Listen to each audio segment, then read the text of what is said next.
गजानन सद्गुरु ओम गुरु श्री गुरु गजानन सद्गुरु सच्चिदानंद गुरु सच्चिदानंद सच्चिदानंद गुरु सच्चिदानंद सच्चिदानंद गुरु सच्चिदानंद सच्चिदानंद गुरु सच्चिदानंद सच्चिदानंद गुरु सच्चिदानंद ओम गुरु श्री गुरु गजानन सद्गुरु ओम गुरु श्री गुरु गजानन सद्गुरु सच्चिदानंद गुरु सच्चिदानंद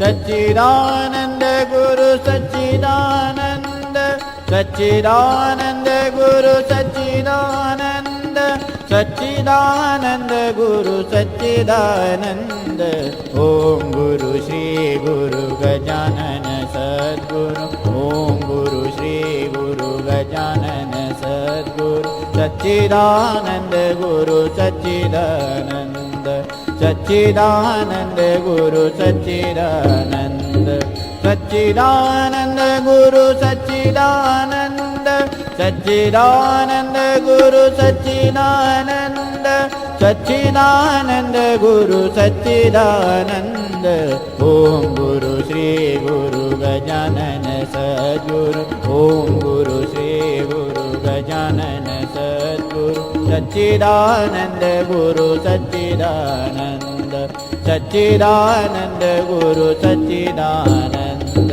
सच्चिदानंद गुरु सच्चिदानंद।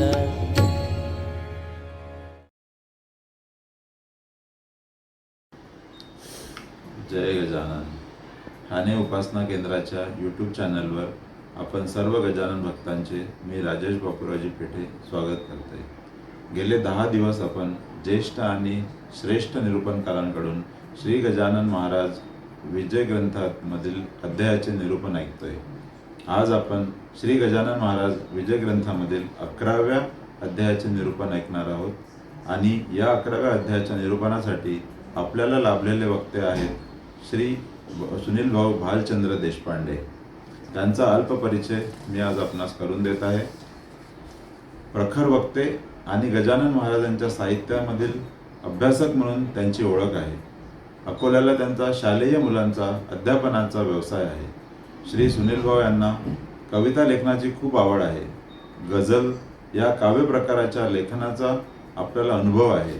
मराठी गेय काव्य प्रांतामध्ये विविध प्रकार जसे की गझल, भावगीत, कटा, दशपदी, अभंग इत्यादीमध्ये पुरस्कार प्राप्त लेखन आपण केलेले आहेत।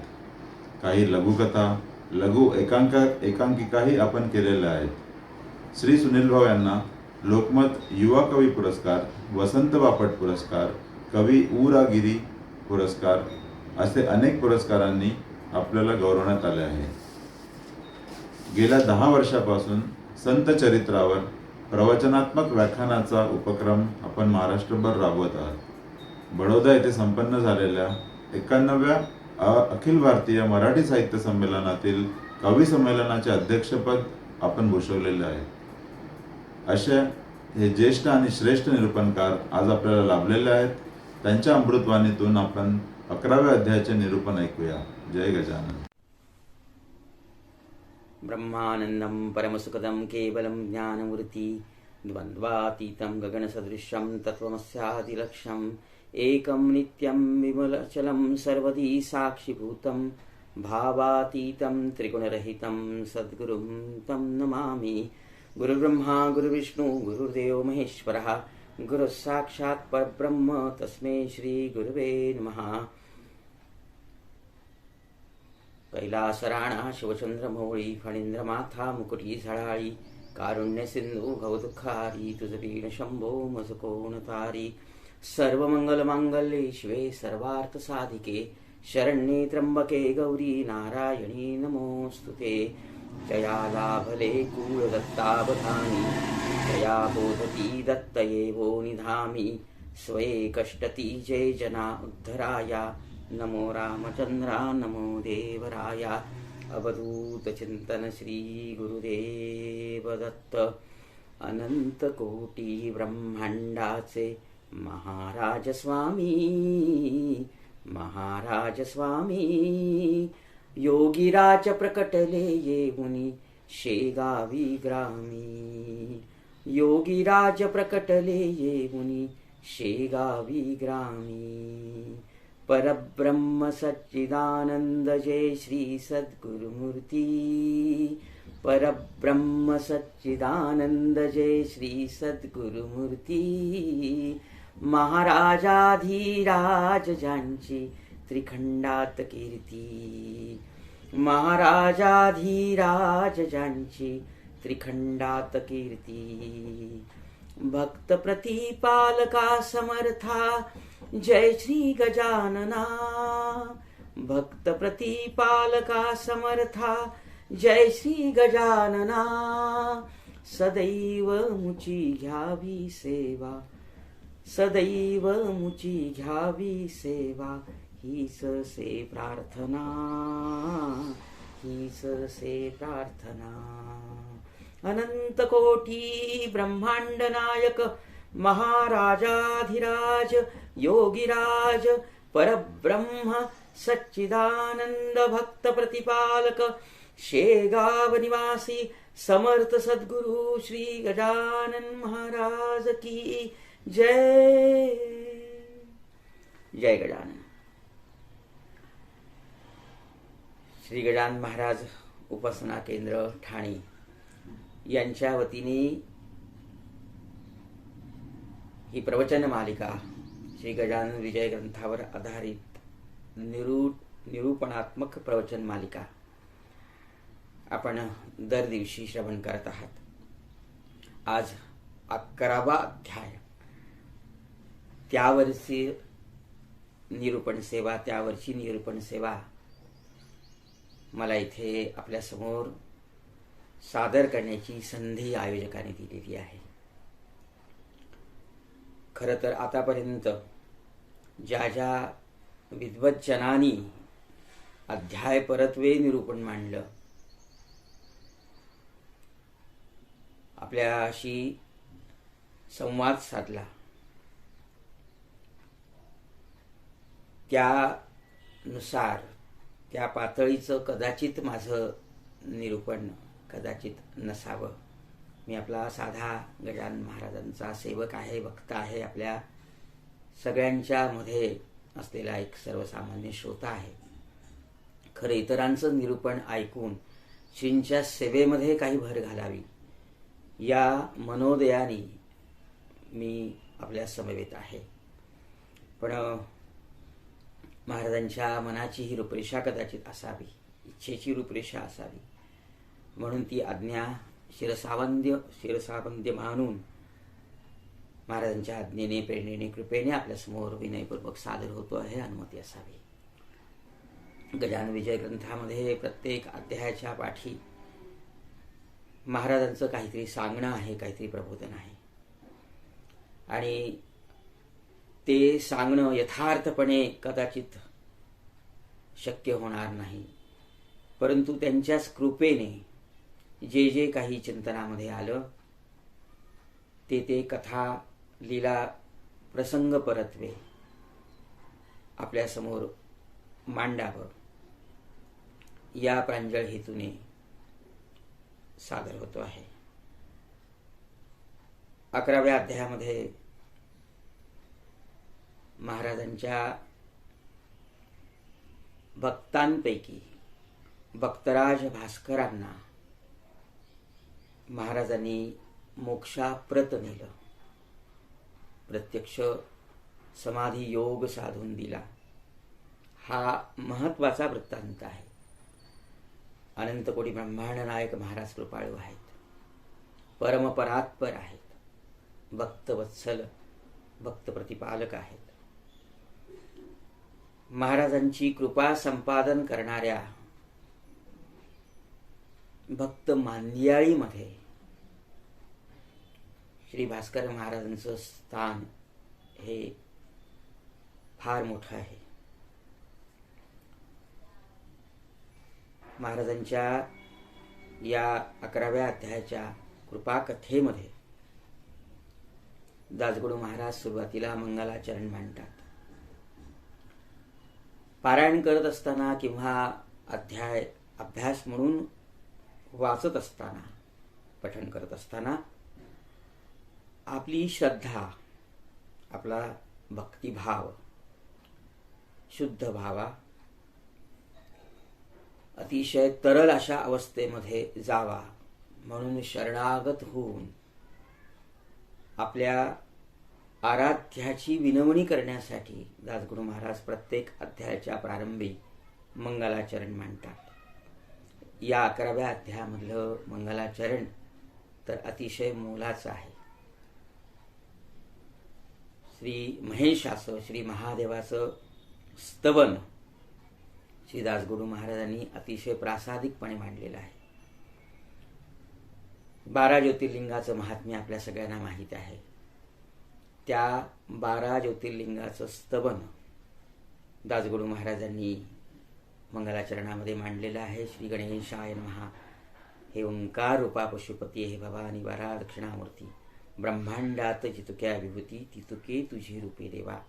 तुझे रूप जे निराकार, जेणे हे व्यापक चराचर, जे सर्वस्वी आधार अविद्या माया प्रकृतीला, ते स्वरूप जाणावया अशक्य आहे देवरावया, म्हणून तू करण्यात दया सगुण रूपे धरलीस. हे देवा, आम्हाला तुझ्या कृपा प्रचितीने तुला समजून घेता यावं अशा तऱ्हेने तू आमच्यासाठी सगुण रूप धरला आहेस.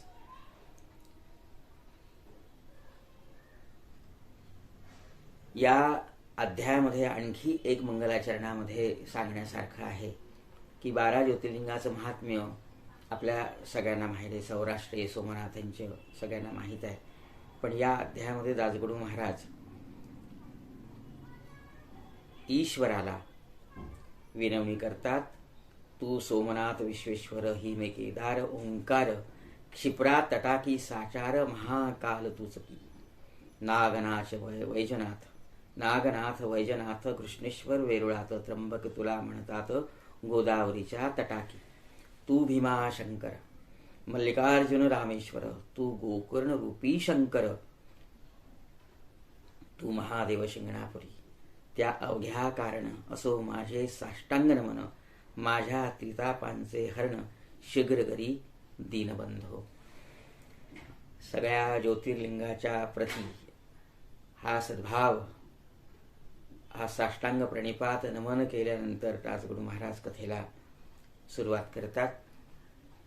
9व्या अध्यायामध्ये बाळकृष्ण महाराजांचा अध्याय, रामदासीचा अध्याय आपल्याला ऐकायला मिळतो. त्यांच्यावर कशी कृपा केली, समर्थांच्या स्वरूपामध्ये श्रींनी बाळकृष्णांच्या घरी दासनवमी कशी साजरी केली, त्यांच्यावर कृपाळू झाले. स्वप्नदृष्टांत जो गडावर, सज्जन गडावर झाला होता बाळकृष्ण रामदासींना, त्याची यथार्थ पूर्तता करण्यासाठी श्रींनी समर्थांचं रूप घेऊन बाळकृष्णाच्या त्या बाळापुरी बाळकृष्ण सदनामध्ये आलेत.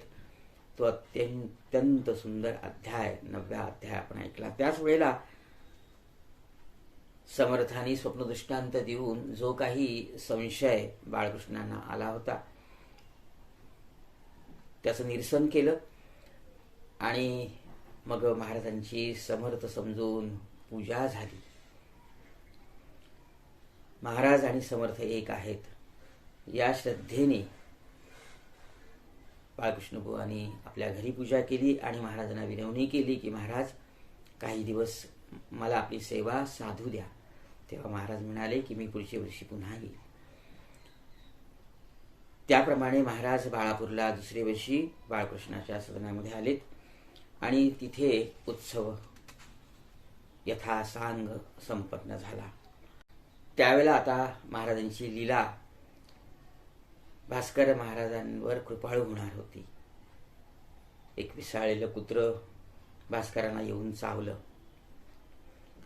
खरं तर ही महाराजांची लीला, जे जे भक्तांच्या प्रारब्धामध्ये असलेले संचितानुसार आलेले भोग, ते भोग महाराज त्या भक्तांना भोगण्यासाठी सिद्ध करतात. ते सुसह्य व्हावेत म्हणून कृपा करतात. ज्यावेळेला तो श्वानदंश भास्कराला झाला त्यावेळेला इतर लोक घाबरले की आता हे पिसाळलेलं कुत्रं भास्करांना येऊन चावलं, आता ती बाधा भास्कराला होईल. म्हणून सगळेजण म्हणाले की चला आता महाराजांपाशी जाऊ आणि महाराजांच्या समोर निवेदन मांडू. भास्करांना म्हणाले की आपण तर महाराजांचे भक्त आहात, जवळचे आहात, सेवाधारी आहात, तेव्हा महाराज आपल्यावर कृपा करतील आणि या विषयाचा प्रादुर्भाव आपल्याला जाणवणार नाही. तेव्हा भास्कर महाराजांनी, भक्तराज भास्कर महाराजांनी निक्षून सगळ्यांना सांगितलं की महाराजांच्या मनामध्ये जे असेल ते आपण सगळे ऐकूया. आपला हेका चालू नका. महाराजांच्या समोर जरूर जाऊ, त्यांच्या समोर हा वृत्तांत सगळा सांगू, पण जे सांगतील तसंच आपण करूया. बघा, खरं तर प्रसंग मोठा विपद होता, संकट होतं आणि ते प्राणावरचं संकट होतं. परंतु तनाने, मनाने, वाचेने ज्यांनी स्वतःला महाराजांच्या प्रति, सेवेप्रती समर्पित केलेलं आहे, अशा भक्तांना कुठल्याही संकटाची चिंता बाधत नाही. फार सुंदर अशी तिथली ती ओवी आहे की निश्चल आहेत भास्कर. इतर लोक घाबरले पण भास्करांना त्या आपदेची भीती वाटली नाही. एवढी निष्ठा, दृढ निष्ठा महाराजांच्या प्रती भास्करांची होती. त्यामुळे सगळ्यांनाच आधी सांगून ठेवला की माझा जो वैद्य डॉक्टर आहे ते महाराज आहेत, ते जे सांगतील तसं आपण करू. आणि खरोखर महाराजांच्या समोर ज्यावेळेला ही सगळी मंडळी भास्करांना घेऊन गेली त्यावेळेला बाळाभाऊनी सगळ्या समर्थांना म्हणजे महाराजांना समाचार श्रुत केला असं दासगुरु महाराज म्हणतात. तेव्हा महाराजांनी बघितलं भास्कराकडे. खरं तर भास्कराचा मनोदय महाराजांनी आधीच जाणला होता. पण कसं असतं की सद्गुरू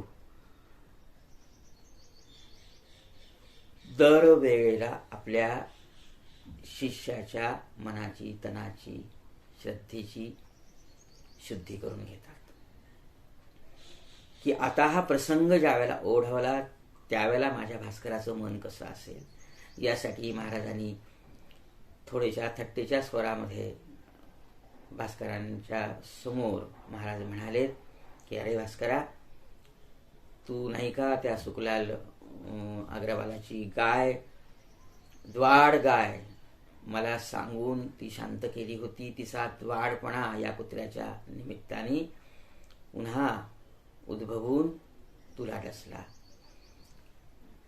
त्यावेळेला त्या गायीला तिचा जो द्वाडपणा होता तो शांत करण्यासाठी तू मला सांगितलं, मी तसं केलं. पण त्या गायीचा द्वाडपणा पुन्हा आला बरं. आणि त्यावेळेला त्या गायीचं छान शांत गायीचं दूध पिताना त्यावेळेला तुला जरा बरं वाटलं. आता का रे चालले जड, असं एक ओवीमध्ये महाराज म्हणतात. आणि सांगतात की हत्या, वैर आणि ऋण हे भास्करा कधीही चुकत नाही. खरं हे भास्करांना उद्देशून म्हणण्याची आवश्यकता महाराजांना वाटली नसावी, पण आपल्यासाठी हा वृत्तांत, ही लीला ज्यावेळेला ग्रथित होईल त्यावेळेला श्रद्धाळू ज्यावेळेला ही ओवी वाचतील त्यावेळेला त्यांना या पाठीमागचं शास्त्र कळावं, भक्तीचा भाव कळावा, भक्तांची दृढ निश्चय असलेली जी काही वृत्ती आहे ती कळावी, यासाठी महाराजांनी भास्करांशी हा संवाद साधला असावा. सांग, आता तुझ्या आयुष्याचे भास्करा 2 महिने उरलेले आहेत.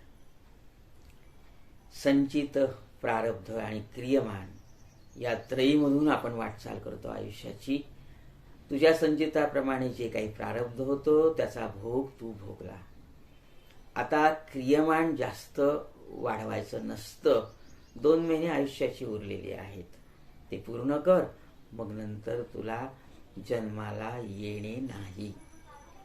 केवढी मोठी कृपा महाराजांची भास्करावर त्यावेळेला झाली होती. भास्कर महाराज आतून आनंदित झाले, चित्त प्रफुल्लित झालं. चिंता तर नव्हतीच, पण प्रत्यक्ष ते ब्रह्मचैतन्य उभं होतं समोर आणि आपल्याशी संवाद साधत होतं. त्यामुळं भास्करांची चित्तवृत्ती प्रफुल्लित झाली. महाराज म्हणाले की सांग, आता तुझ्यासमोर 2 पर्याय ठेवतो. हे 2 महिने आता कसे भोगायचे आहे तुझ्याकडनं ते भोगून घेतो, 2 महिन्याचा कालावधी. आणि नाही तर तुला जर इच्छा असेल तर मग तुला तुझं आयुष्य वाढवून देतो, सांग. तेव्हा हात जोडून अतिशय विनयपूर्वक भक्तराज भास्कर म्हणाले की महाराज, आपण माझी आई आहात, आपणच सगळं जाणता, माझं भलं काय आहे, माझं हित कशात आहे ते आपणच जाणता.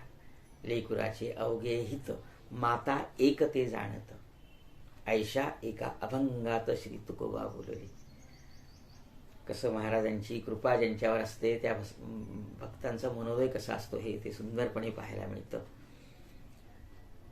जगद्गुरु तुकोबारायाचा अभंग प्रमाण म्हणून भास्कर महाराजांनी ज्यावेळेला म्हणला त्यावेळेला महाराजांना अतिशय आनंद झाला असेल. तेव्हा महाराज म्हणाले, हरकत नाही, आता 2 महिने तुझं संगोपन तुझ्या भोगानुसार आपण साधूया, करूया, असं म्हणून महाराज भास्कराच्या त्या मनोदयावर संतुष्ट झालेत. सद्गुरूंपाशी काय मागावं, कसं मागावं, कसा विवेक जागा ठेवावा. अहो, माझ्यासारखा एखादा सामान्य तिथे उभा असता त्यांच्या ठिकाणी तर म्हटलं असतं की महाराज मला या पहिल्यांदा या संकटातून वाचवा, माझे प्राण वाचवा, मला आयुष्य समोर आणखी वाढवून द्या. पण तिथे महाराजांच्या सेवेप्रती समर्पित असलेले भक्तराज भास्कर होते. अतिशय पराकोटीला ज्यांची सेवा आणि भक्ती, निर्धार, निश्चय पोचला होता, समर्पण पोचलं होतं, असे भक्तराज भास्कर होते. सद्गुरूंपाशी काय मागावं याचं उत्तम उदाहरण तिथे भास्करांच्या या कथेमध्ये आपल्याला पाहायला मिळालं. महाराजांनी तथास्तु म्हटलं, आपल्या मर्जीनुसार होऊ द्या, जैसे करशील तैसे करी परिदया असू दे. अंतरी आपल्या ओव्यामध्ये आपल्याला वाचायला मिळणारच आहे. हे सगळे इतर पाहत होते, सगळ्यांना आनंद झाला. आणि मग महाराज भास्करांना घेऊन परत महाराज भास्करांना घेऊन शेगावला आलेत. त्यानंतर 2 महिने जे साधन भास्करांकडून श्री महाराजांनी करून घेतलं ते अतिशय मोलाचं असेल. आपल्या अध्यायामध्ये त्याचा वृत्तांत ओघवता आलेला आहे, परंतु खरोखरच अभ्यास करावा आणि महाराजांच्या कृपेचं महात्म्य त्याच्यापासून शोधून काढावं, मनोमन त्या महात्म्याचं चिंतन करावं असं. कारण का त्या 2 महिन्यामध्ये महाराजांनी भास्करांकडनं जे करून घेतलं त्या योगाने भास्कर महाराज समाधीसाठी सिद्ध झाले. अहो, सद्गुरूंच्या समक्ष ज्यांना समाधी मिळाली असं अध्यात्मामधलं उदाहरण फार क्वचित आहे. एक माऊलीचं उदाहरण जर सोडलं, सद्गुरूंच्या समवेत निवृत्तीनाथांच्या मार्गदर्शनाखाली माऊलींनी संजीवन समाधी घेतली, एक उदाहरण आपल्याला माहीत असलेलं. दुसरं आपल्या गजानन विजय ग्रंथामधलं भक्तराज भास्कराचं उदाहरण आहे. एवढी सद्गुरूंची कृपा प्राप्त करून घेण्याची पातळी गाठणं अशक्य आहे. या 2 महिन्यामध्ये तनानी, मनानी, वाचेनी सगळ्या दृष्टींनी भास्कर महाराजांचे कसे झाले असतील, कसे गजाननमय झाले असतील याची आपण कल्पनाच करू शकतो. महाराजांनी सांगितलं की भास्करा, आता निवांत हो, शांत हो. महाराजांच्या त्या कृपेला शरणागत होऊन अभिवादन करून भक्तराज भास्करांच्या मनामध्ये आलं की केवढं मोठं हे आराध्य दैवत, गुरुदैवत, सद्गुरु तत्व आपल्याला या जन्मामध्ये मिळालं. अहो जन्मोजन्मीचं कल्याण झालं आणि 84 लक्ष योनी फिरून पुन्हा पुन्हा त्याच रहाट गाडग्यामध्ये हा जीव अडकतो. आता त्यापासून महाराज आपल्याला मुक्त करता आहेत. तेव्हा माझं कल्याण झालं, पण इतरांचं कल्याण व्हावं या आशेने भास्करांच्या मनामध्ये आलं की माझे महाराज, माझे सद्गुरू गजानन महाराज हे प्रत्यक्ष अनंतकोटी ब्रह्मांडाचे नायक आहेत. महाराजाधिराज योगीराज परब्रह्म सच्चिदानंद भक्त प्रतिपालक शेगाव निवासी समर्थ सद्गुरू गजानन महाराज आहेत.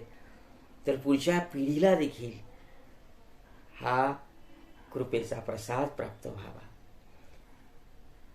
कृपा करण्याची ही सुकीर्त असलेली अवताराची कथा सगळ्यांना माहीत व्हावी आणि महाराजांचं स्मारक खूप मोठं व्हावं म्हणून भास्करांनी आपल्या सगळ्या गुरुबंधूंना एकत्रित बोलून एक विनवणी त्यांच्यासमोर मांडली. काय मांडली विनवणी? की मोठमोठे संत आपल्या महाराष्ट्रात होऊन गेले, आपल्या भारतात होऊन गेले आणि त्यांच्या भक्त परिवाराने त्या काळामध्ये त्यांची स्मारकं, त्यांची समाधीस्थळं, पुण्यस्थळं म्हणून खूप सुशोभित करून मोठ्या प्रमाणामध्ये उभी केलीत. पुढच्या पिढीला त्यांचा कृपा प्रसाद प्राप्त व्हावा म्हणून तीर्थ आणि क्षेत्र निर्माण झालीत. तद्वतच क्षेत्र शेगाव हे देखील आपल्यासाठी उपलब्ध होते आहे, झालं आहे आणि ते पुढच्या पिढीला हे सगळं ठाऊक व्हावं या दृष्टिकोनातून महाराजांचं मोठं स्मारक करावं अशी भास्करांची इच्छा सगळ्यांच्या समोर त्यांनी मांडून दाखवली. मनोदय मांडला. सगळ्यांनी हो म्हटलं. तरी पण भास्करांना शाश्वती येईना. मग हात जोडून विनवणी केली की महाराजांच्यासाठी, महाराजांच्या सेवेसाठी आपण मला खात्रीपूर्वक सांगा, ही माझी शेवटची मागणी आहे. असं वाटलं तर समजा, पण महाराजांचं स्मारक करा. तेव्हा सगळ्यांनी हो म्हटलं. तेव्हा भास्करांचं चित्त शांत झालं आणि मग पुढचे वेध असे लागले होते बघा. कुठले वेध लागले होते की दासगणू महाराज लिहितात की जैसे लेकुरे आतुरती पुढील सणाच्या आशेने. खरं पाहिलं तर 2 महिनेच आयुष्याचे उरलेले आहेत अशी अवस्था भास्करांच्या मनाची आहे बघा. म्हणजे आपण त्यांना भक्तराज का म्हणायचं? सर्वसामान्य एखादा जर जीव असेल तर तो मरणाच्या भीतीने घाबरतो, पण भीतीचा लवलेशही भास्करांच्या चित्तामध्ये कुठेही नाही. अहो ज्यांनी तन मन सगळंच महाराजांच्या हवाली केलं. मी महाराजांचा आहे, ही सगळी दिनचर्या महाराजांची आहे, हे सगळं आयुष्य महाराजांचं आहे, जे आहे ते माझ्या महाराजांचं आहे. मग आपण महाराजांची झाल्यानंतर मला सांगा की काय आली भीती? ज्यांना आपण महाराजाधिराज योगीराज परब्रह्म म्हणतो ते परब्रह्म पाठीशी असल्यानंतर कसली आली भीती? हो, देहाची भीती. देह तो त्यांचाच आहे, मन तर त्यांना कधीच वाहून अर्पित केलेलं आहे. काय वाटावं त्या मनाला? काय होणार आहे? ही शांत वृत्ती, हे निसंगत्व, हे श्रीमंत असलेलं वैराग्य आणि हा दृढ असलेला महाराजांच्या चरणी असलेला विश्वास श्रोते हो महाराजांच्या कृपेने, सद्गुरूंच्या कृपेनेच प्राप्त होतो. त्यासाठी भास्करांची जन्मोजन्मी असलेली सेवा, पूर्वजांचं सुकृत, पूर्वपुण्याई, मग पूर्वसुकृत आणि त्यानंतर महाराजांची कृपा आणि महाराजांच्या सेवेसाठी सेवाधारी म्हणून, सेवेकरी म्हणून सगळ्या अर्थाने समर्पित होणं, हे सगळं साधन त्या पाठीमागे उभे आहे. बरं, इतक्या लवकर तसं तयार होता येत नाही मनाला, तनाला, पण भास्कर तयार झाले होते. पुढे शिवरात्र आली. महाराज म्हणाले की भास्करा चल आपण त्र्यंबकेश्वरी जाऊ. तिथे त्र्यंबक राजा कर्पूर गौराचं नमस्कार करू, दर्शन घेऊ. तिथे ब्रह्मगिरी नावाचा पर्वत आहे, त्याची प्रदक्षिणा करून धन्य होता येतं. तिथे औषधी आहेत नाना प्रकारच्या. तुझ्या त्या श्वान विषावर डसलेल्या त्या विषावर त्याचं औषध होईल भास्करा. चलतोस? महाराजांची अजूनही भास्करांची परीक्षा घेण्याचं सुरूच होतं बरं. तेव्हा भास्कर म्हणाले की महाराज, त्या ज्योतिर्लिंगाचं महात्म्य मलाही आहे. आपण म्हणता ते सत्य आहे, त्याच्या पाठीमागे शास्त्रे आहे. पण खरं सांगू का, आपल्या चरणापाशी मला सगळं काही प्राप्त होते आहे आणि प्राप्त झालेलं आहे. आता मिळवण्याचं काही बाकी नाही. आपल्या चरणी सर्वस्व वाहता आलं. आता काहीही आशा उरली नाही. कुठल्याही तीर्थाचं क्षेत्राचं प्रयोजन नाही. तेव्हा महाराज हसून म्हणाले की बरोबर आहे भास्करा, पण तरीही तीर्थमहिमा मानावा. म्हणून महाराज भास्करांना आणि इतर सगळ्यांना घेऊन मग त्र्यंबकेश्वरी आलेत. त्र्यंबकेश्वरी आल्यानंतर तिथे कुशावरती स्नान केलं. त्र्यंबकेश्वराचं महात्म्य आपण सगळे जाणता. महाराजांच्या समवेत, सद्गुरूंच्या समवेत एखाद्या तीर्थस्थळी जाता येणं हा अत्यंत भाग्यकारक योग असतो बरं. सद्गुरूंच्या सानिध्यामध्ये आपण गुरुमंत्राचं अध्ययन जर केलं, चिंतन केलं, एक माळ जरी घेतली तरी त्याचं पुण्य अनेक पटीने आपल्याला प्राप्त होतं. आणि इथे तर स्थल महात्म्य आणि समवेत सद्गुरू, केवढी मोठी अपूर्व अशी पर्वणी सगळ्यांना साधून आली असेल. आणि मग तिथे महाराज आलेत. महाराज तिथे आल्याची वार्ता सगळीकडेच गेली. मग नाशिकला महाराज गेलेत. हा सगळा वृत्तांत फार सुंदर आहे.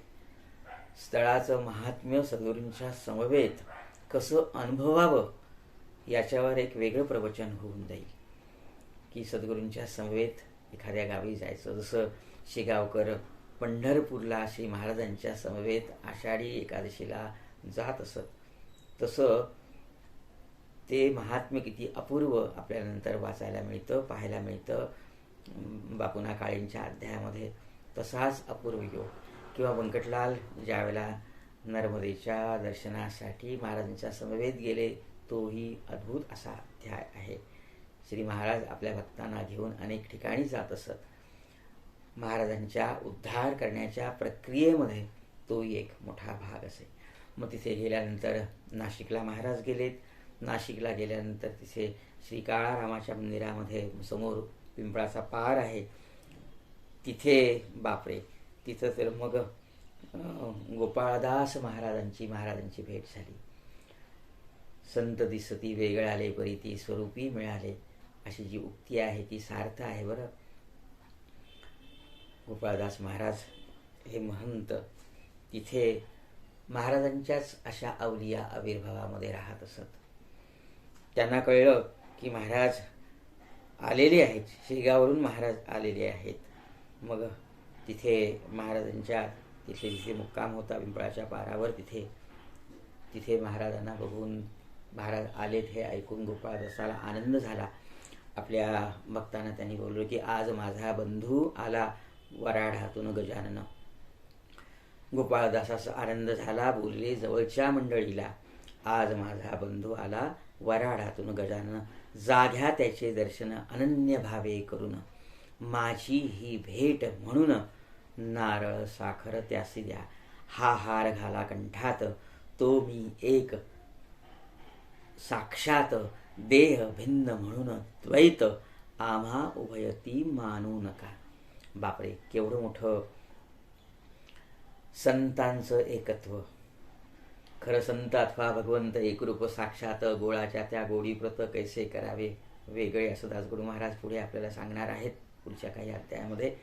तसं इथे संत एकत्व, एकच भिन्नत्व त्यांच्यामध्ये कधीही नाही. हा भाग देखील खूप मोठ्या चिंतनाचा आहे. गोपाळदास महाराजांना खूप आनंद झाला. नारळ साखर आणि एक हार आपल्या शिष्याकरवी दिला आणि शिष्याकरवी श्री गजानन महाराजांची आदरयुक्त भक्तिभावाने पूजा केली. महाराजांनी देखील ती पूजा स्वीकारली. आणि सगळ्यांना सांगितलं की भास्कर महाराजांना विशेष करून सांगितलं की हा प्रसाद सगळ्यांना वाटा, सगळ्यांना या गोपाळदास महाराजांनी पाठवलेला प्रसाद वाटा. आणि माझ्या बंधूची आज मला भेट झालेली आहे. महाराजांनी देखील आनंद व्यक्त केला. केवढा मोठा अपूर्व असा सोहळा तिथे घडून आला असेल. महाराजांची ही लीला या अध्यायामध्ये आपल्याला त्यानिमित्ताने या अद्वैत संताची भेट, जसं अकोटला नरसिंह महाराजांची भेट घेण्यासाठी महाराज जात असत, वासुदेवानंद सरस्वती देखील महाराजांच्या भेटीसाठी आलेत. त्या प्रसंगी, त्या लीला प्रसंगी ज्या ज्या वेळेला जे भक्त हजर होते त्यांना या लीलेचं महात्म्य किती मोठं आहे हे कळलं असेल. आपण नुसती कल्पना करूनच हात जोडू शकतो. केवढी मोठी महाराजांची लीला. अनेक संतांच्या कृपेचा प्रसाद महाराजांच्या कृपेच्या प्रसादाच्या माध्यमातून सहजपणे भक्तांना प्राप्त होत असे. श्री गोपाळदास महाराजांच्या दर्शनाचा योग साधून श्री महाराजांच्या समवेत सगळे नाशिकला, तिथे मग त्यानंतर धुमाळ वकिलांच्या घरी गेले. दासगणू महाराज सांगतात तिथेही महाराजांच्या लीला झाल्यात. ग्रंथाचा आकार वाढेल म्हणून दासगणू महाराजांनी सांगितलं की तिथल्या ज्या काही लीला महाराजांच्या झाल्यात, अनेक भक्तांवर कृपा झाली, त्याचा वृत्तांत मी आता देत नाही, कारण की ग्रंथ वाढेल म्हणून महाराज म्हणतात की आपल्याला पुढच्या कथेकडे जायचं आहे. महाराज मग तिथून या सगळ्या दर्शनाचा योग भास्करांच्या गाठीला बांधून, ही सगळी तीर्थक्षेत्राची पुण्याई गाठीला बांधून महाराज भास्करांच्या समवेत शेगावला आलेत. शेगावला आल्यानंतर मुणगावचे झामसिंग महाराजांचे थोर भक्त महाराजांना आडगावी नेण्यासाठी आलेत. महाराजांना आडगावी न्यायचं होतं झामसिंगांना. झामसिंगाचं देखील एक वैशिष्ट्य सांगता येईल या निमित्ताने की आपल्यावर तर आपले सद्गुरू कृपाळू आहेतच, पण सद्गुरूंच्या कृपेचा प्रसाद इतरांनाही मिळावा. मुणगावला देखील महाराज ज्यावेळेला जात असत त्यावेळेला पौष महिन्यामध्ये ज्यावेळेला महाराज मुणगावला गेलेत त्यावेळेला झामसिंगांनी आणि तिथल्या भक्त मंडळींनी महाराजांची पालखी दिंडी, महाराजांची सेवा सगळ्यांना अनुभवता येईल असा योग साधला होता. महाराजांच्या भक्तांचं एक वैशिष्ट्य आहे बघा, आजही म्हणजे त्याही भक्त मंदिरामध्ये पाहायला मिळतं, आजही पाहायला मिळतं की माझ्यावर माझे गजानन महाराज तर कृपाळू आहेत, पण इतरांवरही ते कृपाळू व्हावेत असा करुणेचा भाव गजानन भक्तांच्या हृदयामध्ये सतत तेवता असतो. जय गजानन असं ज्यावेळेला आपण एखाद्या गजानन महाराजांच्या भक्तांना म्हणतो त्यावेळेला आपल्याप्रती आपलं भलं व्हावं म्हणून त्या भक्तांच्या हृदयामध्ये सहज भाव निर्माण होतो. बरं, ही आपली सगळ्यांची गजानन भक्त म्हणून एक खास ओळख आहे.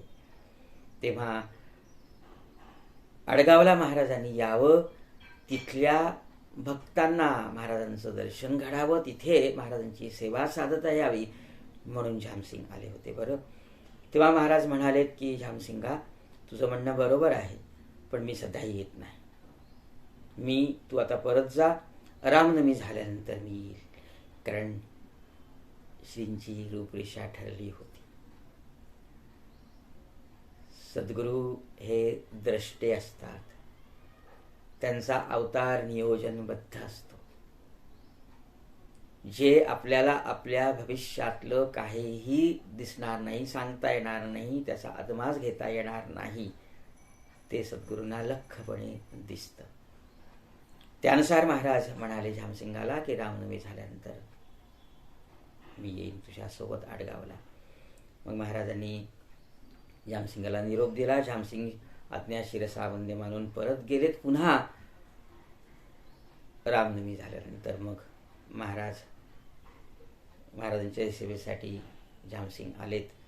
महाराजांच्या समोर हात जोडून उभे राहिलेत. महाराज म्हणाले की चला आता आपण आडगावला जाऊ. रामनवमी झाल्यानंतर म्हणजे चैत्रामधली ती नवमी झाल्यानंतर मग पौर्णिमेला हनुमान जयंती येते.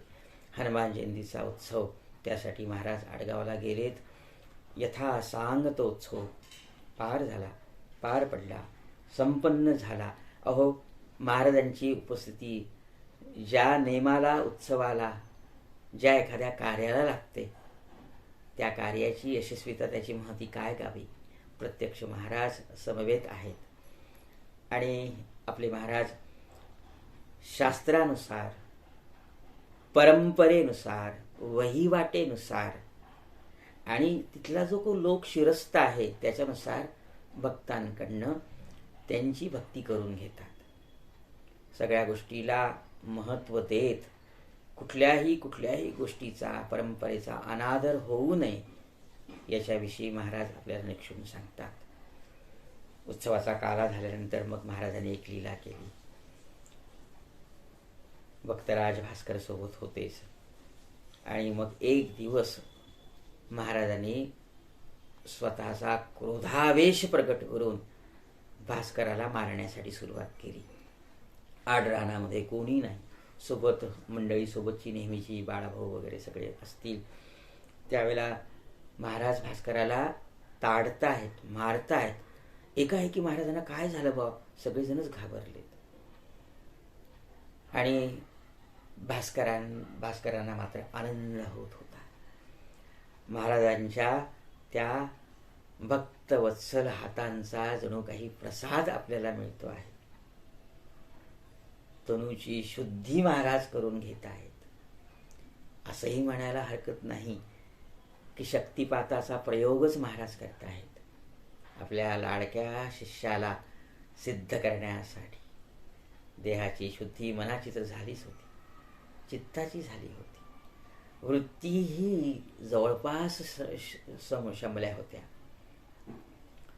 आता राहिला असेल तर तो समाधीला सुयोग्य होईल असा किंचितसा देह कदाचित राहिला असेल. शुद्धतेला पोचण्यासाठी तीही प्रक्रिया जणू काही महाराज करत होते. त्यामुळं भास्कर महाराजांना आनंद होत होता. इतर म्हणालेत की अहो महाराज, भास्कराला का मारता. विशेष करून बाळाभाऊला त्या क्षणी फार वाईट वाटलं.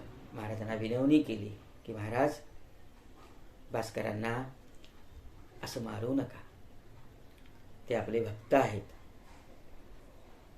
आपल्या चरणी अनन्यपणे सेवारत आहेत. त्यांचं काही चुकलं असेल असं आम्हाला वाटत नाही, आपण क्षमा करावी त्यांना. हात जोडून विनवणी केली.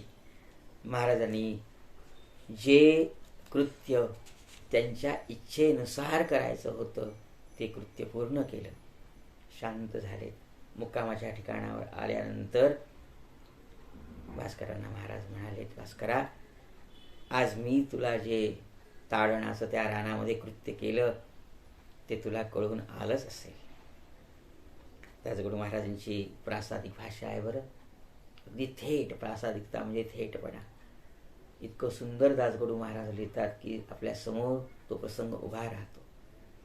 संवाद व्यक्त करणारे महाराज आणि संवाद श्रवण करणारे अनन्य भावाने पुढे उभे असलेले भक्तराज आपल्या डोळ्यासमोर उभे राहतात. तेव्हा मी जे काही कृत्य केलं तुला मारण्याचं ते भास्करा तुला कळलं असेल. अरे आठवतं, तुझ्या म्हणण्यानुसार बाळाभाऊला मी शेगावला असंच ताडण केलं होतं. त्याच्यावर मला कृपा करायची होती, त्याच्या देहाची शुद्धी करायची होती.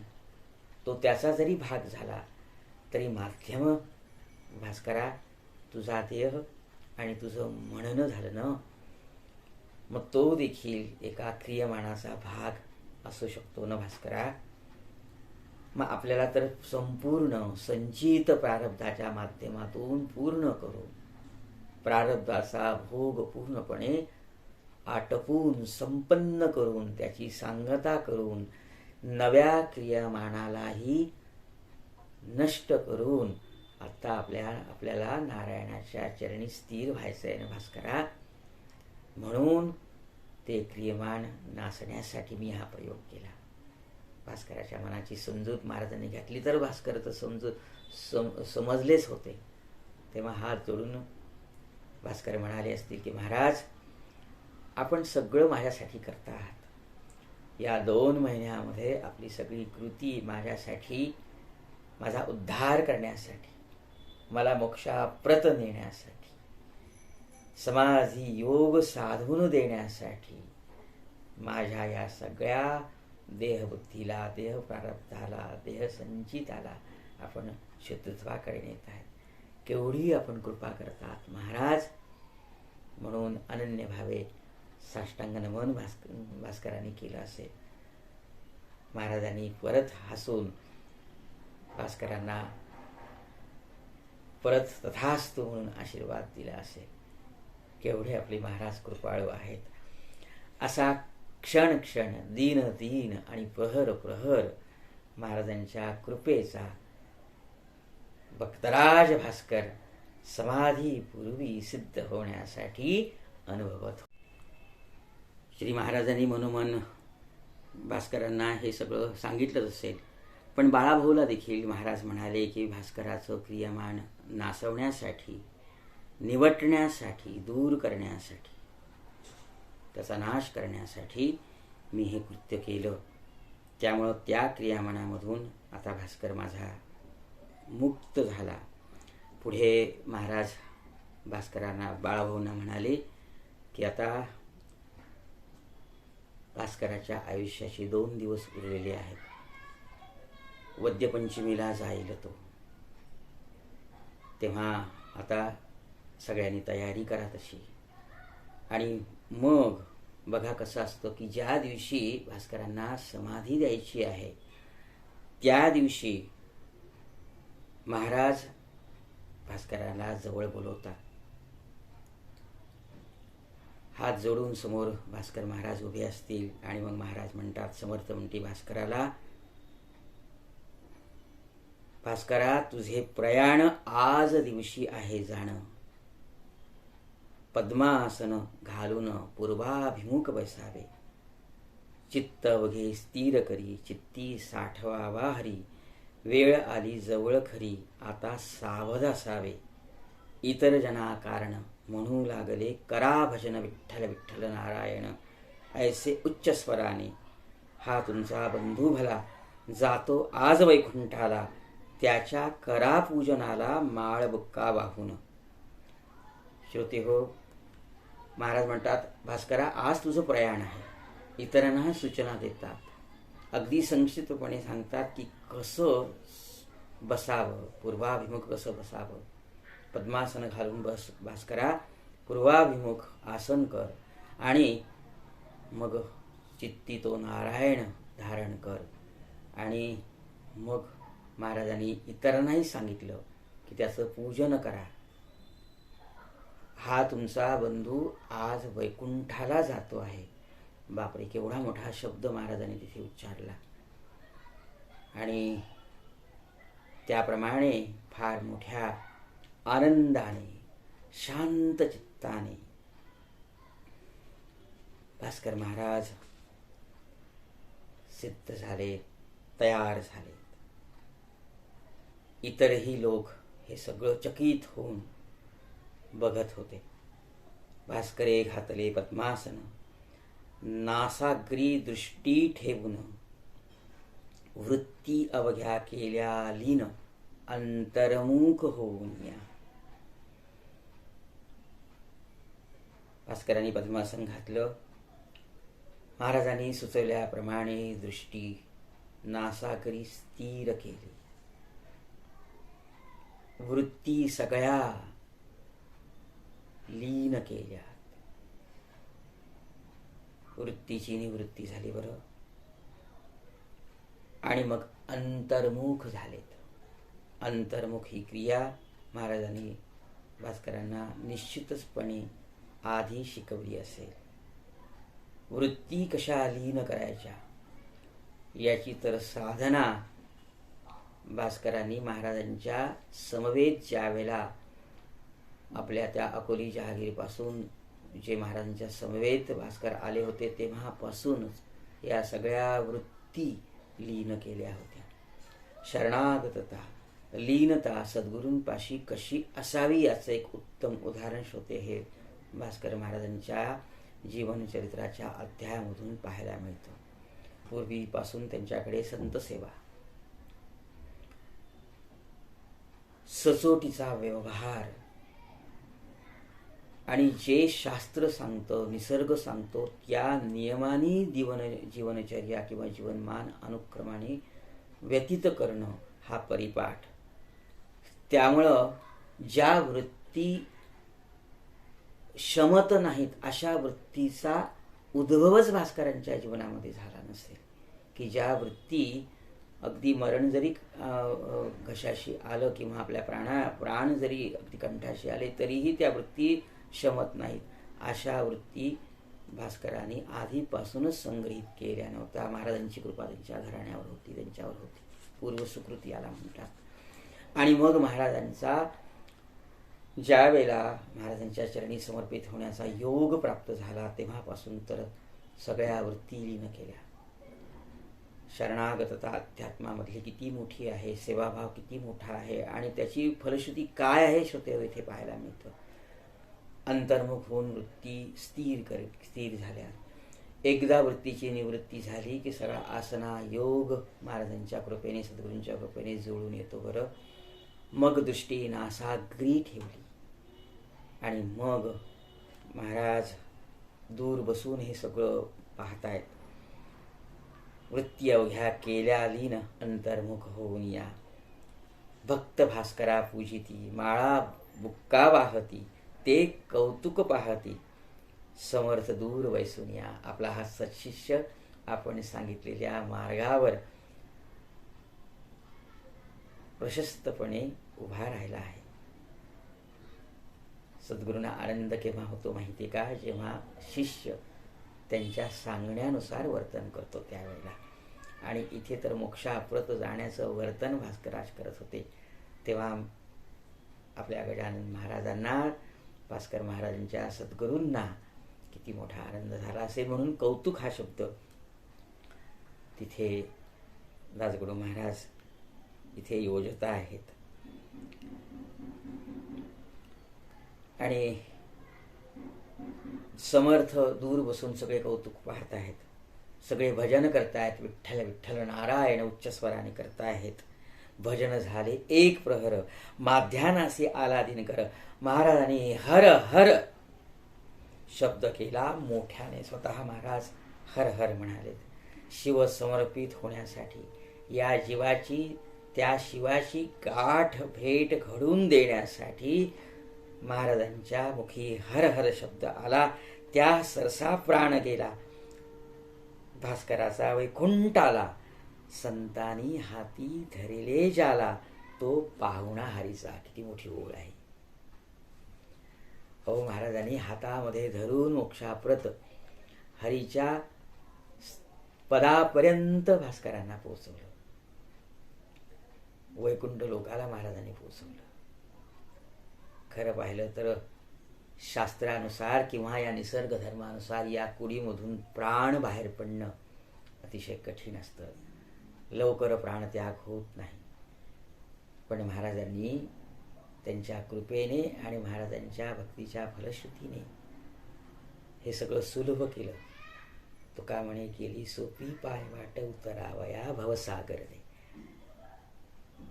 मोक्षाप्रत जाण्यासाठी भास्करांची ही वाट महाराजांनी प्रशस्त, सोपी आणि सहज करून दिली बरं. अगदी थेट वैकुंठ लोकी पोचले. कारण की संतांनी हाती धरिले जाला, तो पाहुणा हरीचा. म्हणजे प्रत्यक्ष हा भक्त भगवंताचा पाहुणा म्हणून वैकुंठाला पोचला. केवढा मोठा भास्करांचा अधिकार बघा कृपा संपादन करण्याचा, आणि केवढा त्या अनंत कोटी ब्रह्मांड नायकाचा अधिकार भक्ताला मोक्षाप्रत नेण्याचा. जय गजानन. किती मोठी ही घटना. हा निसर्ग, हे अध्यात्म, ही सगळी संस्कृती आणि आपला सगळा वराड पाहत होता. थेट वैकुंठ लोकाला भास्करांनी गमन केलं. सद्गुरू महाराज, सद्गुरूंची कृपा, गजानन महाराजांची कृपा किती अलौकिक आहे. असा अवतार खूप कालावधीनंतर होतो बरं. महाराजांच्या अवताराचं महात्म्य किती मोठं होतं हे या प्रसंगामधून इथे आपल्याला अभ्यासता येतं किंवा कळतं. कळतं आपणासारखे करती तात्काळ, नाही काळ वेळ तया लागी. भास्कराचं वैकुंठाला आगमन झालं. इहलोक सोडून थेट वैकुंठलोकी भास्कर गेलेत. इतर जन म्हणालेत की महाराज, आपण मोक्षाप्रत भक्तराज भास्करांना पोचवलं, आता हा त्यांचा देह कुठे ठेवावा हे सांगावं. तेव्हा महाराजांनी द्वारकेश्वराची ती जागा, सतीबाईची जे स्थान आहे, फार मोठं, अडगावला अत्यंत पौराणिक महात्म्य असलेलं हे स्थान आहे, त्या ठिकाणी भास्कराला ठेवा असा निर्देश केला. आणि त्यानुसार मग महाराजांनी सांगितलेल्याप्रमाणे भास्कर महाराजांची ती मिरवणूक काढल्या गेली, पालखी केली. पालखीमध्ये त्यांना विराजमान केलं त्यांच्या कलेवराला आणि मिरवत द्वारकेश्वराच्या सन्निधी सतीबाईच्या शेजारी तिथे समाधी भास्करांना दिली. या सगळ्या गोष्टीवर महाराजांचं लक्ष होतं. केवढा मोठा योग, केवढं मोठं भाग्य भास्कराचं की प्रत्यक्ष सद्गुरू सगळ्या सोहळ्याला उपस्थित आहेत. अहो, अंतिम क्षणी भगवंताचं नाम ओठी येणं हेच भाग्य समजलं जातं. सद्गुरूंचं चिंतन शेवटच्या श्वासाच्या क्षणी मनामध्ये चित्तामणी उद्भवणं हाच भाग्ययोग समजला जातो. इथे तर प्रत्यक्ष सद्गुरू हा सगळा सोहळा घडून आणत आहेत. गजानन महाराजांची भक्ती का करावी, महाराजांच्या चरणी अनन्यपणे शरण का व्हावं आणि त्यांच्या भक्तीची फलश्रुती काय आहे श्रोते हो, यापेक्षा आणखी वेगळं काय उदाहरण द्यायचं आहे, सांगायचं आहे. नंतर महाराजांनी उपचाराप्रमाणे जे दिवसवार असतात शास्त्राप्रमाणे ते सगळे संपन्न केलेत आणि मग अन्नदान केलं. आता त्या अन्नदानाप्रमाणे किंवा प्रथेरीतीप्रमाणे हे सगळं संपन्न होत असताना काय झालं माहिती का, भास्कराचा, खरं पाहिलं तर सर्वसामान्य माणसाचा, भास्कराचा तर आत्मा पूर्ण परमात्म्यापाशी विलीन झाला होता, वैकुंठ लोकाला पोचला होता. पण सर्वसामान्य माणसाला हा प्राण बाहेर पडल्यानंतर, देहकुडीमधून बाहेर पडल्यानंतर या अंतरिक्षामध्ये त्याला भ्रमण करावं लागतं. मग तो हा लोक सोडून मग तो पितृलोकामध्ये जातो, नंतर चंद्रलोकामध्ये जातो, नंतर सूर्यलोकामध्ये जातो, नंतर त्याच्या मग प्रारब्धा संचितानुसार किंवा क्रियमानानुसार त्याचा सगळा अंदाज घेऊन नंतर मग त्याला पुढच्या वाटचालीसाठी किंवा गतीसाठी पाठवलं जातं.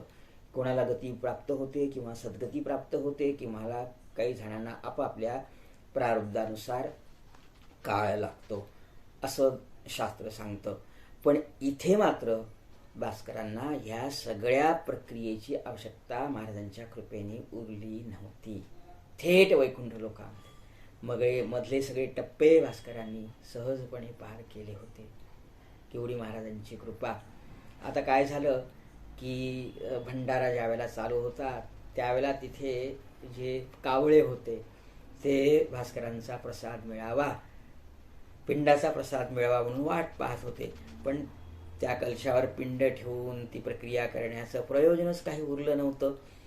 आता हे कावळ्याला हवं होतं त्याचा प्रसाद म्हणून, त्यांचा हक्क म्हणून, कारण की या निसर्गामध्ये प्रत्येक जीवाचं इथे जन्माला येणं त्या पाठीमागे काहीतरी प्रयोजन असतं. कावळ्याचं देखील आपल्या शास्त्राप्रमाणे एक प्रयोजन आहे.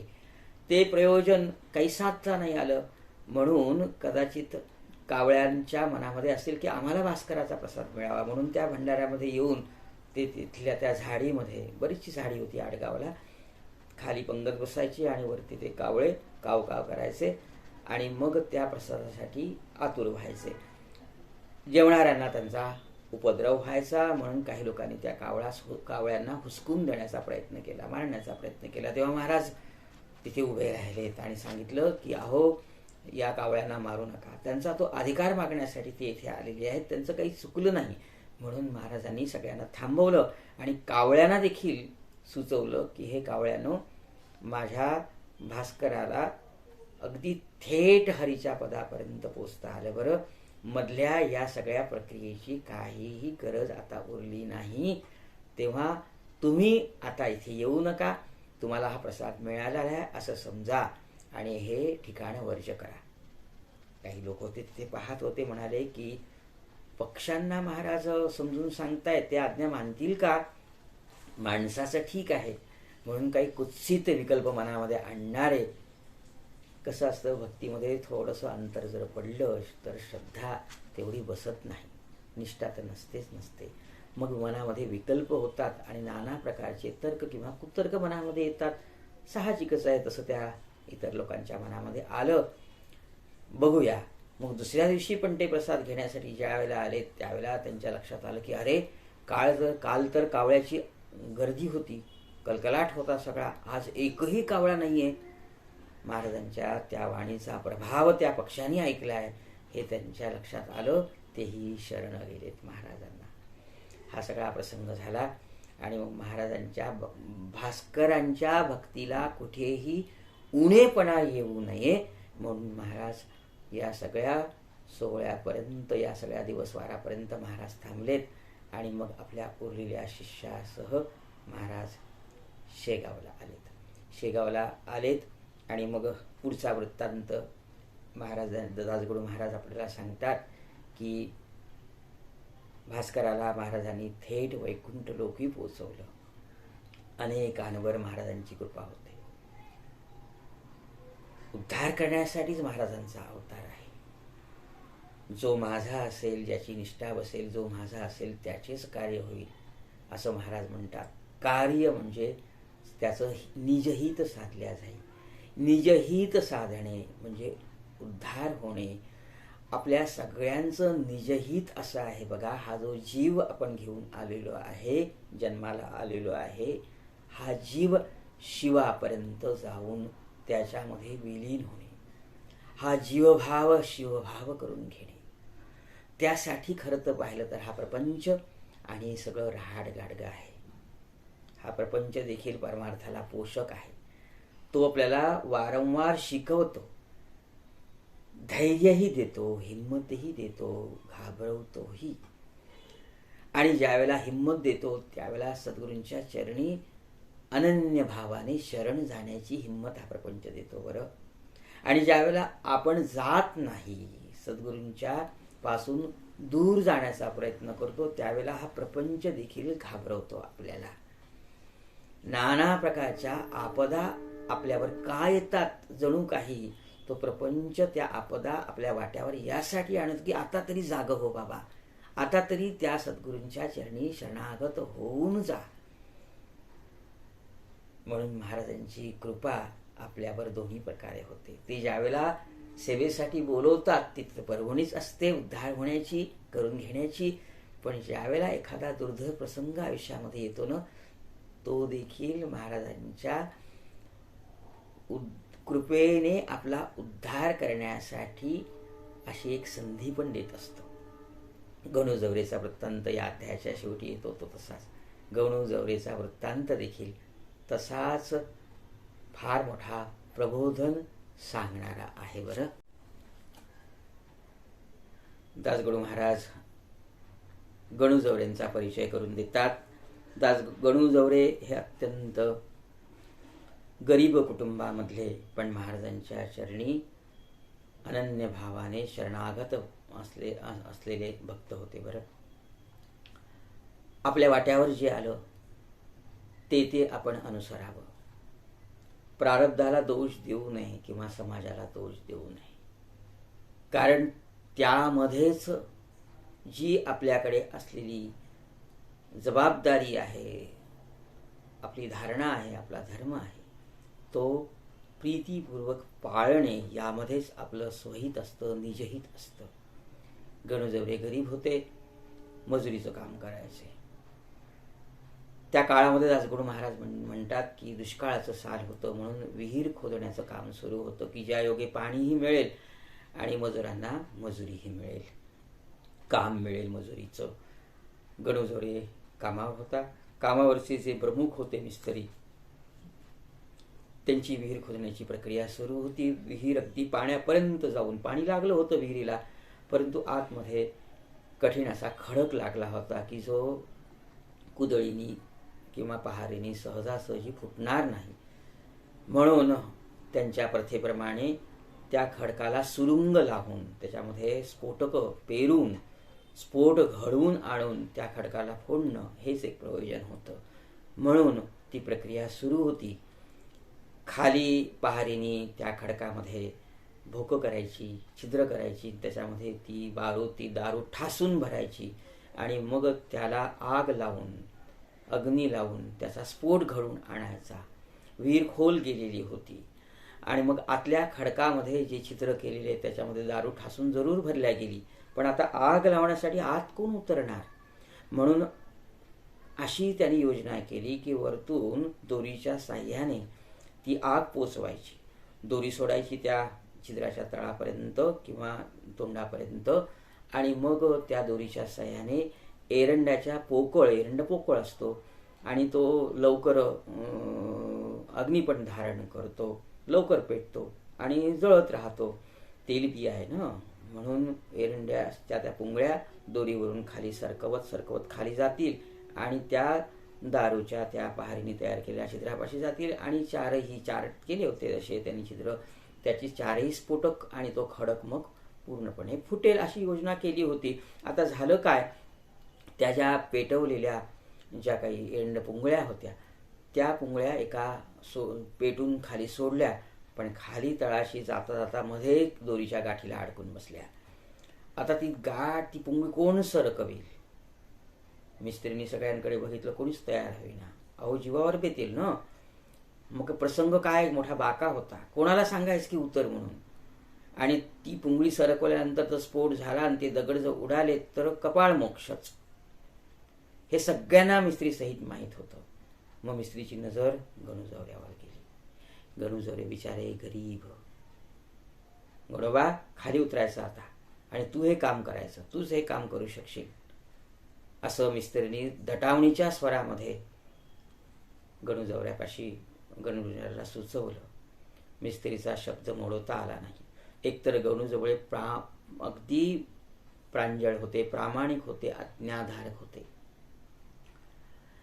ज्यांच्या करवी आपल्याला जीवन जगण्याची मदत होते त्यांच्या प्रती कृतज्ञपणे वागावं अशी जणू त्यांच्या मनाची धारणा होती की जी महाराजांना आवडते. म्हणून बिचारे तयार झालेत. खरं तर समोर मरण दिसत होतं, कठीण प्रसंग होता. दासगुरु महाराज म्हणतात जणू काही यज्ञाला बोकडाचा बळी असं जणू काही त्या गणूजवऱ्याचं उदाहरण त्यावेळेला सगळ्यांना पाहायला मिळालं.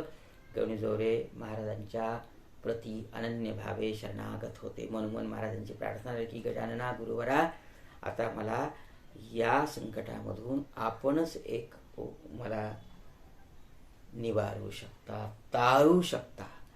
मला या मिस्त्रीचं ऐकावं लागेल आणि माझ्या मनाचं देखील ऐकावं लागेल, पण त्याहीपेक्षा माझी श्रद्धा आपल्या चरणी अधिक आहे. माझी ही प्रार्थना ऐकावी. म्हणून महाराजांचं स्मरण करून गणूजवरे खाली उतरलेत आणि ती पुंगळी मात्र व्यवस्थित सरकवली.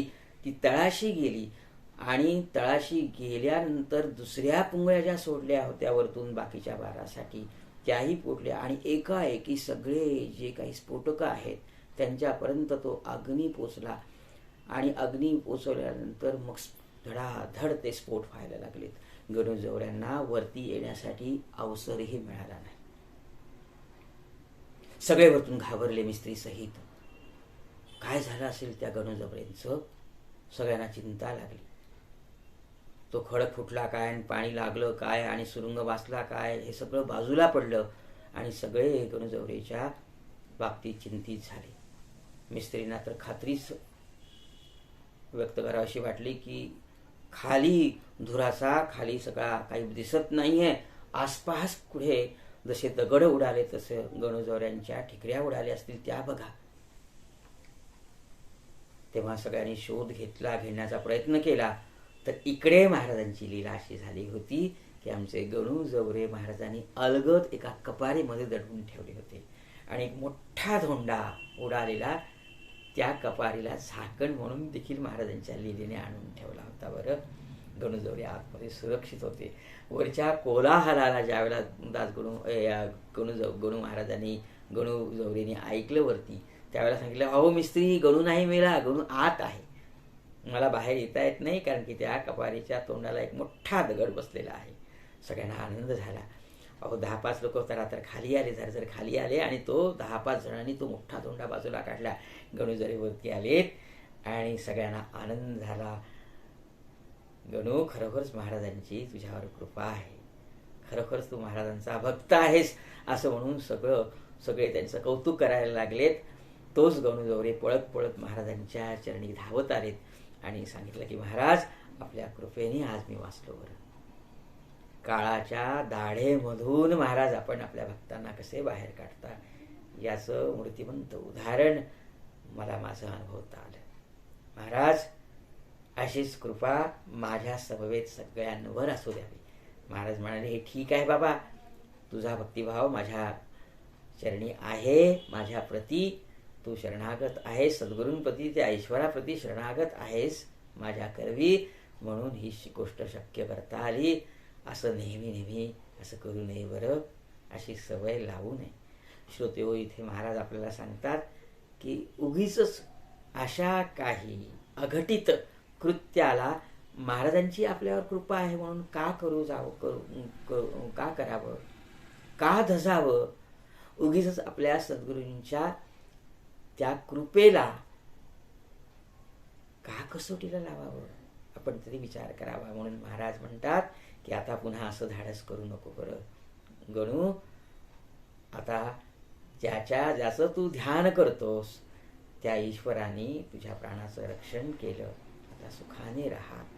श्रोतेहो, गजानन विजय ग्रंथामध्ये या लीलेच्या कथेच्या श्रवणासोबत अनेक प्रबोधनाचे सुयोग आपल्या पदरी येतात. बरं, महाराज प्रबोधन सांगतात, शिकवणी सांगतात, काहीतरी शिकवण महाराज देतात आणि चिंतनाच्या माध्यमातून ती आपल्याला महाराज आपल्यापर्यंत पोचवतात आणि मग त्या करवी महाराजांच्या पर्यंत आपल्याला जाता येतं. आज हा 11वा अध्याय ऐकून मनामध्ये उभा करून चिंतनाच्या निरूपणाच्या माध्यमातून मनोभाव त्याच्यामध्ये थोडासा आपण मिसळून आज चित्त शुद्ध करता आलं. मी आयोजकांना मनापासून धन्यवाद देतो. जे काही महाराजांच्या कृपेने आपल्यासमोर निवेदित करता आलं ते महाराजांच्या चरणी समर्पित करतो. मी काही फार मोठा तज्ज्ञ नाही आहे की मी आपल्याला काही सांगावं, तेवढी माझी प्राज्ञा नाही आहे, पातळी नाही आहे. सांगत असताना जर काही माझ्याकडनं दोषयुक्त असं सांगितल्या गेलं असेल तर मला आपण सगळ्यांनी क्षमा करावी. जे काही बरं वाटलं असेल ते सगळं सद्गुरूंचं आहे. अहंकाराचा वारा न लावो राजसा, माझ्या विष्णुदासा भाविकासी, ही प्रार्थना करतो आणि महाराजांच्या चरणी सेवेचं दान मागतो. अनंत कोटी ब्रह्मांडाचे महाराज स्वामी,